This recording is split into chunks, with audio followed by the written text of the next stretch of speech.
தாவேக அமைச்சரவையில் விசிக இடம்பெற வேண்டும் என்பதுதான் முதலமைச்சர் விஜயின் விருப்பம் என அமைச்சர் ஆதவ் அர்ஜுனா தெரிவித்தார்.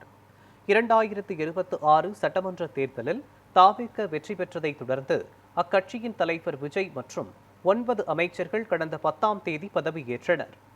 இதனைத் தொடர்ந்து அமைச்சர்களின் இலாக்காக்கள் ஒதுக்கீடு செய்யப்பட்ட நிலையில் அமைச்சரவையை விரிவாக்கம் செய்யும் பணியில் தாவேக ஈடுபட்டு வருகிறது. இந்நிலையில் அமைச்சரவையில் எந்த கட்சியினருக்கு எத்தனை இடம் வழங்கப்படும் என்ற எதிர்பார்ப்புகள் எழுந்துள்ளது.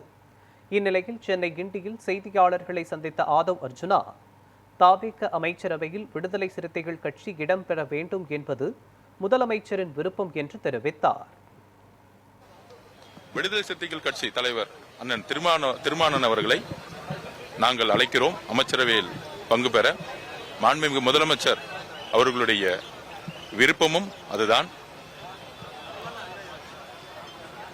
IUML நம்முடைய இஸ்லாமிய சகோதரர்களும் அமைச்சரவையில் இருக்க வேண்டும் என்பதை நாங்கள் பணிவன்புடன் கேட்டுக்கொள்கிறோம். அதை நாங்கள் தலைவர்களிடையும் வலியுறுத்தி இருக்கிறோம். அந்த மாதிரி இடதுசாரி சிந்தனைகள் கொண்ட சமூக நீதியின் அடிப்படையில் மதசார்பற்ற கொள்கையில் இருக்கக்கூடிய எல்லோரும் தலைவர்களும் அமைச்சரவையில் வர வேண்டும் என்பது மாண்புமிகு முதலமைச்சருடைய விருப்பம். அது ஒரு கனவு. ஒரு அன்பான